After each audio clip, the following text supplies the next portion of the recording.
사법 파괴 및 사법 장악 저지 특위 주호영 위원장입니다. 오늘 자유한국당이 원내 대책 회의를 대법원 앞에서 가지면서 조국 동생 조건 씨의 부당한 영장 기각에 관해서 규탄을 하고 제가 대법원을 항의 방문했습니다. 대법원을 항의 방문해서 법원 행정처장을 15분간 면담하고 저희 의견을 전달했습니다. 첫 번째, 이 정권 들어서 압수수색 영장을 비롯한 영장이 남발됐음에도 불구하고 유독 조건에 관해서 구속영장이 기각된 사유를 국민들에게 해명해달라고 요구를 했습니다. 영장은 여러분 아시다시피 죄를 지었다고 의심할 만한 상당한 이유가 있을 때 심사를 하게 되어 있습니다. 조국 동생이 죄를 지었다고 의심할 만한 상당한 이유가 없습니까?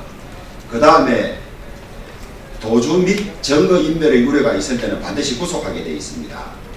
그래서 기각영장에 도주 및 증거인멸의 우려에 대한 판단이 있었는지를 국민에게 밝혀달라고 요구했습니다. 언론 보도에 의하면 현재 구속할 만한 상당성과 필요성을 인정하기 어렵다 이렇게 보도되어 있고, 도주 및 증거인멸 우려에 관한 판단은 아직까지 보지를 못했습니다. 만약 그 구속영장 기각이 도주 및 증거인멸 우려에 대한 판단이 없다면 판사 스스로도 도주 및 증거인멸의 우려가 없다고 적시할 수 없었기 때문에 그렇게 한 걸로 보여집니다. 그렇다면 당연히 발부되어야 될 영장을 기각 이유도 제대로 밝히지 않은 채 기각한 그런 셈이 되겠습니다. 그래서 이 점에 대해서 명백히 요구를 했고요. 서울중앙지법은 영장 전담 판사들 숫자가 많기 때문에 영장 발부 기각에 관해서 이름의 기준을 정하고 그 기준에 따라서 집행을 해오고 있습니다. 그래서 알선 수재의 경우에 얼마의 금액을 중심으로 발부 기각하는지 그 영장 심사 기준 공개를 요구했습니다. 뿐만 아니라 도주의 우려, 증거인멸의 우려에 대해서 어떤 기준에 따라 판단하는지를 요구를 했습니다. 그 다음에 기존 사법부가 지금까지 취해온 행태 중에서 심의 사법부 독립이 우려되고 저해되는 사안들에 대해서 국민들의 걱정을 전달하고 강하게 비판을 했습니다.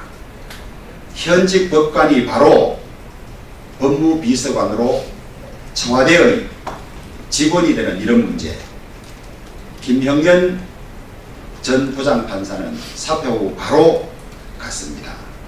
그 이후에도 법무비서관은 법원에 있다가 잠시 밖에 나갔던 사람이 같습니다. 검사조차도 청와대 파견이 금지되어 있습니다. 그리고 검사들의 청와대 파견 금지는 지금 민주당이 야당일 때 꾸준히 요구해왔던 사안들입니다.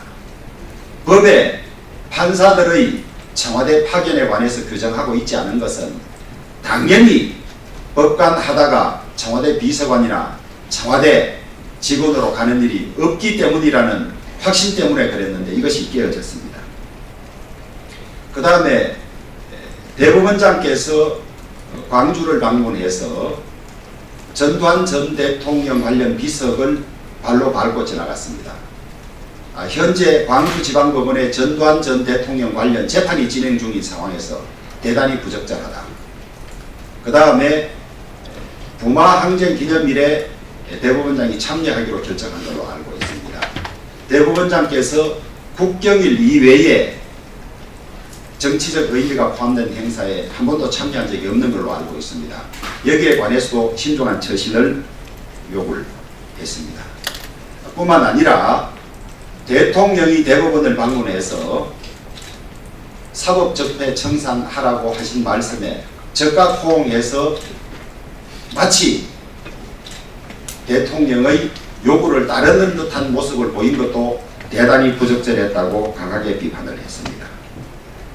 그 다음에 주요 보직에 우리법 연구회 출신이나 국제인권법 연구회 출신들이 주요 보직을 장악해서 법원 내 하나의 편향된 서클을 형성해서 사법행정과 재판을 관여하는 점에서도 강하게 비판을 했습니다.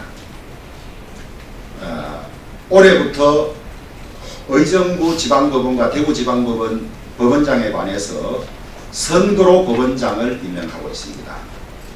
선거로 법원장을 뽑는 것에 대한 우려와 문제점들도 강하게 전달을 했습니다. 그 다음에 이 정권 들어서 유례 없는 사법 파괴, 사법 장악 시도에 관해서 자유한국당이 사법백서를 발간해서 역사의 기록에 남기겠다고 이야기를 했습니다. 법무부 검찰 장악은 물론이니와 법원도 코드에 맞는 사람을 모두 넣어서 지금까지 건건히 쌓아온 법원의 신뢰, 사법부의 독립을 하루아침에 무너뜨리는 점에 관해서 기록으로 남겨서 두고 치욕의 역사를 기억하도록 하겠다는 이야기를 했습니다. 법원 행정처장은 주신 말씀을 명심하고 사법행정에 반영할 수 있도록 하겠다고 답변을 했습니다. 마치겠습니다.